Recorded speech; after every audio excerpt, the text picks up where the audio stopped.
2019년 새해에도 변함없이 관심이 쏠리는 것은 바로 재테크. 뜨고 있는 재테크 수단은 다름 아닌 꼬마 빌딩? 소형 빌딩에 투자하려면 얼마가 필요할까? 어떤 위치에 어느 정도 규모를 선택해야 할까? 손해보지 않기 위해 특히 점검해야 할 부분은 초보자도 도전할 수 있게 쉽게 알차게 소형 빌딩 재테크 성공 전략을 알아본다. 예, 요즘에 이 재테크 방법 참 많잖아요. 네. 오늘은 그중에서도 이 소형 빌딩에 집중해서 재테크하는 방법을 알아볼까 합니다. 네, 소형 부동산은 어떻게 투자를 하면 좋을까요? 전문가 두 분 모시고 이야기 나눠보겠습니다. 임동건 대표, 오동협 대표 나오셨습니다. 안녕하세요. 안녕하세요. 반갑습니다. 네, 요즘에 사람들이 모이면 이 소형 빌딩에 관해서 이거 소근소근 얘기하시는 분들이 좀 많으신 것 같아요. 인식도 많이 바뀌었고, 그죠? 예. 왜 그렇게 이 생각들이 좀 바뀌실까요? 빌딩 그러면은 규모가 큰 것들을 많이 얘기하셨는데요. 네. 지금은 규모가 작은 것들을 많이 속닥속닥 얘기하고 계신 거고요. 네네. 예. 개인 같은 경우는 아파트 규제가 좀 심해지다 보니까 그 아파트 규제를 피해서 네. 이런 작은 건물들을 좀 많이 관심을 가지신 거고요. 그리고 법인 같은 경우는 자가 사용을 목적으로 매입하신 분들도 꽤 많아지신 거예요. 네. 그러니까 이제 초저금리 시장이 오랫동안 지속되면서 임대료 낼 바에는 차라리 내가 대출에 대한 이자를 내겠다라는 생각으로 임대료보다 이자 내니까 더 적네라는 네. 생각들을 많이 가지시다 보니까 관심을 좀 많이 가지신 거고요. 네. 그리고 소유와 관리가 좀 많이 구분이 됐어요. 네. 그러니까 아파트 같은 경우는 자기가 가지고 있지만 아파트 관리실에서 다 관리를 해주잖아요. 그러다 보니까 자기가 몇 채를 가지고 있더라도 전혀 뭐 신경 쓸 게 없었거든요. 근데 그것처럼 이런 작은 건물 시장도 관리를 전문적으로 해주는 업체들이 많이 생긴 거죠. 그러다 보니까 별로 신경을 안 쓰고도 건물 쪽 이제 생활을 할 수 있는 거죠. 그러다 보니까 그런 인식도 많아진 거고요. 네. 그리고 가장 언론에 노출 많이 되셨던 연예인분들도 건물을 많이 사셨잖아요, 최근에. 네, 네, 네, 그러다 그렇죠. 보니까 빌딩주가 그렇게 멀리 있는 사람들 얘기가 아니구나. 네. 나하고 가까이 있는 사람들 얘기구나라는 맞아요. 생각도 많이 드신 거죠. 예. 그러다 보니까 이 모든 것들이 작은 빌딩에 대한 인식을 많이 바꿔놓은 것들이라고 보시면 돼요. 맞아요. 연예인들이 빌딩 사는 걸 보고 네. 나도 한번 사왔으면 좋겠다 이런 생각도 들긴 하고 그렇더라고요. 아, 그래도 연예인은 돈 많이 벌잖아요. 예. 저는 아직도 빌딩 재테크 하면은 예. 돈 많은 사람들, 또 여유 있는 사람들이나 하는 투자다라는 인식이 좀 있거든요. 실제로 사람들 만나보면 그런 생각 많이들 하지 않으세요? 우리가 일반적으로 수익형 빌딩이다 그러면 이제 임대 수입을 목적으로 하는 건물이죠. 그런데 이제 우리가 길거리를 가다가 만나는 뭐 수백억 대, 크게는 뭐 수천억 대 빌딩들도 물론 수익형 빌딩이지만 이제 이면 지역에 있는 한 4, 5층짜리 꼬마 빌딩도 수익형 부동산이라고 할 수가 있겠죠. 네.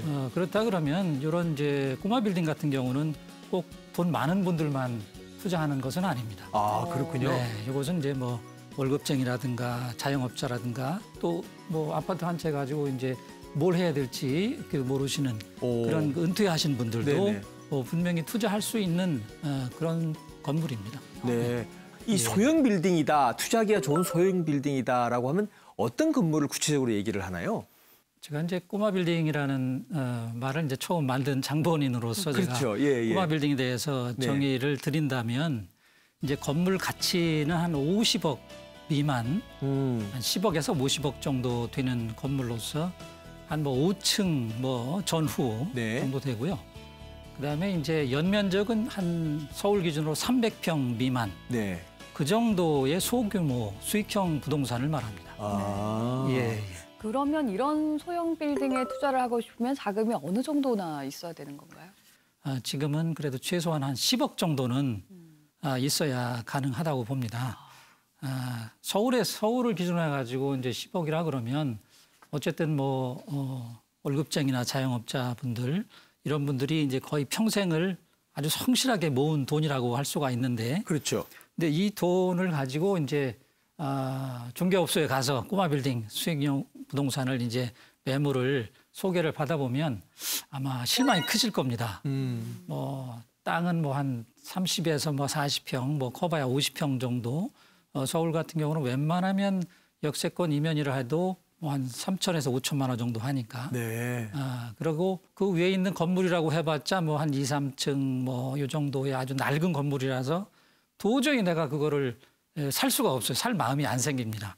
그런데 이제 이렇게 겉으로 보이는 부분에만 집중할 것이 아니고 네. 입지 분석과 상권 분석을 할 줄 알아야 됩니다. 그렇죠. 예, 그래서 그 위치에 가장 최적화된 그 건물이 어떤 건물이냐, 네. 뭐 다가구 주택이냐, 상가 건물이냐, 그 다음에 이제 그 상권, 예를 들어서 반경 한 300m 정도를 이제 한번 상권을 본다 그러면 그 안에서 어떤 임차인으로 층별 구성을 하면 최상이겠느냐, 뭐 이런 부분을 깊이 좀 생각을 해야 되겠고요. 만약에 이제 한 3층 이상이다. 그렇다 그러면 비록 낡았지만 네. 입지와 상권에 맞게 리모델링을 고려해 볼 수가 있겠고요. 그래서 이제 리모델링을 한다 그러면 보통 이제 연간 투자 수익률이 한 15% 정도 네. 그 정도를 기대할 수가 있고요. 그리고 예. 잘한다는 전제가 있어야 됩니다. 그리고 이제 신축을 한다. 네. 그럼 좀 고생은 되지만 약 20% 이상도 기대할 수가 있겠습니다. 그리고 이제 투자하실 때 유의할 부분은 결국은 이제 이게 뭐 5년이든 10년을 유지할 수도 있지만 궁극적으로는 또 매도할 수도 있기 때문에 네. 예, 가급적이면 전철역에서 500m 이내 역세권에 투자하시는 게 좋겠습니다. 네. 그러면 이 소형 빌딩을 이제 구매하고 나서 이 빌딩을 어떻게 활용을 하면 좋을까도 고민이 될 것 같은데 예. 소형 빌딩의 장점이 따로 있나요? 예, 있지요. 우선 이제 우리가 꼬마 빌딩과 아파트 투자의 그 장단점을 우선 간략히 말씀드리면 아파트의 가격 구조를 한번 보면은요. 예를 들어서 뭐 구반포 재건축 아파트 33평짜리가 뭐 30억까지 뭐 실제 거래가 됐던 적이 있었고 그렇다 그러면 제가 이제 이 건물가 가치와 토지 가치를 보면 네. 그 지역 그 3종 주거 지역이니까 평당 제가 한 8천 정도를 봐주면 대지 지분 13평에서 하면 한 11억 정도 대지 가격이 되고요. 그다음에 이제 건물 33평이니까 뭐 한 700만 원 따져봐도 뭐 한 2억에서 뭐 2억 5천 정도 됩니다. 그러면 이걸 합하면 뭐 한 14억. 땅값을 조금 더 쳐줘도 뭐 한 10, 한 5, 6억 정도인데 네네, 그렇죠. 예. 뭐 30억이다. 네. 이렇잖아요. 네. 네. 그럼 도대체 그 나머지는 뭐냐 이거죠. 이래서 아파트는 조금 그 도저히 이제 설명되기 어려운 부분이 가격 구조에 포함되어 있는 반면에 맞아요. 네. 꼬마 빌딩 같은 경우는 예를 들어서 이제 20년 이상 경과가 되었다. 그러면 거의 땅값으로만 살 수가 있습니다. 네. 50평짜리 꼬마 빌딩이다. 그러면 대지가 50평이고 평당 4천이다. 그러면 네. 5, 4, 20, 20억. 20억.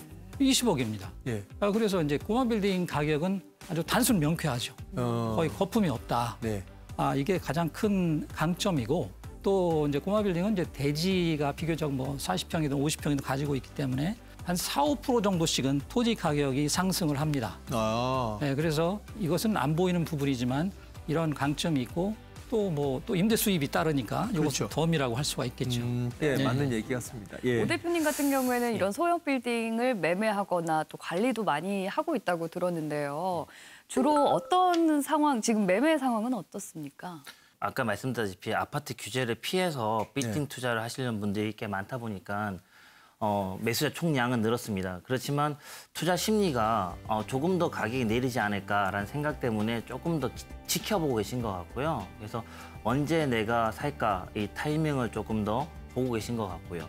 매도자 같은 경우는 지금 뭐 공시지가 인상이라든가 이런 어떤 악재들이 좀 있지만 총 들어오는 임대료에 비해서 이런 악재들은 좀 미미해요, 금액적으로. 그러다 보니까 지금 이런 악재들 때문에 내가 팔기보다는 좀 더 기다려보자. 그리고 지금 팔아서 양도세를 내고 나면은 이만한 건물도 못 산다. 다시 빌딩 시장에서 나와야 되거든요. 그러다 보니까 조금 더 지켜보고 기다려보자. 네. 라는 어떤 매도 분위기고요. 그래서 매수와 매도가 서로 관망하면서 시기를 좀 지켜보고 있는 그런 상황이라고 가격 보시면 돼요. 변화는 한 1년 전과는 크게 변동이 없이 일단 가격은 1년 전보다 더 올랐죠. 왜냐하면은 이제 심리적으로 네. 어떤 시장의 어떤 물가라든가 이런 것들이 오르다 보니까 이 부동산이라는 게 어떤 실물 자산이지 않습니까? 네. 그러다 보니까 인플레이션에 대해서 어느 정도 해지는 해야 되는 부분들이 있고 그래서 가격은 조금 오는 감은 있죠. 그렇지만 아까 말씀드린 것처럼 매매가 활발하지 계획에는 매매는 네, 활발하지는 활발하지가 않고요. 못하다. 계속 네. 지켜보고 있는 상황입니다. 이 소형 빌딩이나 이런 거 살 때요.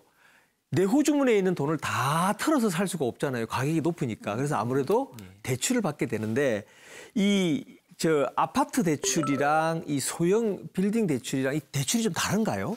예, 많이 다릅니다. 그러니까 아파트 같은 경우는 다주택자들에 대한 규제도 좀 심한 편이고요. 그리고 또 DTI라든가 아니면 DSR 뭐 이런 규제들이 많이 생겼잖아요. 예, 많이 또 시행되고 있고. 그렇지만 이제 빌딩 같은 경우는 RTI라고요. 네. 임대업자 이자 상환 비율 이 규제만 받고 있어요. 네. 이건 뭐냐면은 대출을 받아서 이자를 내는 그 금액의 150% 정도를 임대료로 받고 있어야지 대출이 나오는 거죠. 상가 건물 같은 경우는 RTI가 150%라는 얘기입니다. 네. 1,500만 원 월세가 나오는 건물에 매입하려면은 대출을 받아서 나가는 이자가 1,000만 원까지 될 때 대출이 나오는 거죠. 그래서 지금 정부에서 얘기하는 게 월세 받아서 3분의 2는 이자로 내고 최대 3분의 1은 가지고 있다가 뭐 시설을 고치거나 그렇지. 유지 보수하는 비용으로 써라. 그리고 그 정도는 나중에 금리가 올라가더라도 어느 정도는 이자 부담이 없을 수 있으니까 어느 정도는 이 정도는 안전하다라고 보는 기준으로 되는 것 같아요. 그렇군요. 이 전문가 입장에서는 이 사시는 분이나 파시는 분들한테 이런 것들은 좀 꼭 알고 좀 이렇게 덤비세요라고 이 조언해 줄 수 있는 그런 지혜도 있으시잖아요. 소형 빌딩을 이제 뭐 매입을 하실 때 그 임차인들이 장사가 잘 돼야지 뭐 임대료 잘 그럼요. 내고 그 임대료 잘 맞습니다. 들어오는 건물이 나중에 파실 때도 좋거든요. 그렇죠. 예, 그러면은 임차인과 건물주는 이제 공생관계입니다. 네. 그래서 건물을 유지하실 때 임차인들의 장사가 어떻게 하면 더 될 수 있는지 임차인과 같이 고민을 한번 해보시고요.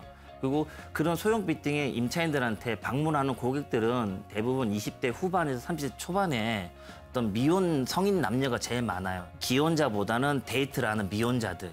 그런 분들이 어디 자주 가고 어디에서 데이트를 하는지 어떤 생각들을 하는지 요즘에 뭐 SNS라든가 아니면은 뭐 이런 어떤 소셜 관련된 것들이 많지 않습니까? 그런 것도 유심히 보시면서 그분들하고 같은 생각을 하시면서 그분들이 많이 이제 얘기하고 있는 곳에 건물을 사시고 또 그런 건물을 또 잘 관리하시고 하면은 이 소형 빌딩 재테크에서 어느 정도는 성공하시지 성공할 수가 않을까 있다. 네. 예, 그 생각합니다. 말씀이시군요. 예. 예, 임 대표님. 예, 빌딩 재테크라고 해서 돈 있는 분들만 할 수 있는 것은 아닙니다. 분명히 지금 이제 사회 초년병부터 시작을 할 수 있는 게 또 특히 꼬마 빌딩 재테크라고 할 수가 있는데요. 그만큼 이제 장거리 마라톤이라고 생각하고 준비하면 될 것 같습니다. 예를 들어서 월급쟁이를 하면서 뭐 한 2천만 원, 3천만 원이 모였다. 네. 그러면 이제 요즘 지어진 이제 신축 역세권 신축 빌라에 뭐 예를 들어서 전세를 끼고 산다든가 이렇게 어떤 작은 돈이라도 좀 실천을 해서 네. 눈덩이 굴리듯이 점점 종잣돈을 키워 나가면서 10억 정도에 도달하면 네. 비로소 그때부터 이제 융자 한 30% 안고 보증금 안고 한 뭐 15억대부터 이제 구입해서 리모델링을 할 수도 있고 아니면 뭐 10억짜리 이 땅을 사서 땅 담보 대출을 해서 이제 건물을 지을 수도 있고 네. 10억까지 걸리는 그 기간이 중요할 뿐이지 10억 정도가 되면 분명히 이제 꼬마 빌딩 재테크에 입문을 할 수가 있습니다. 그렇군요. 예. 그 소형 빌딩, 어려운 줄만 알았던 소형 빌딩에 대해서 친절하게 말씀해 주셔서 대단히 감사합니다. 잘 예, 들었습니다. 고맙습니다. 네, 고맙습니다.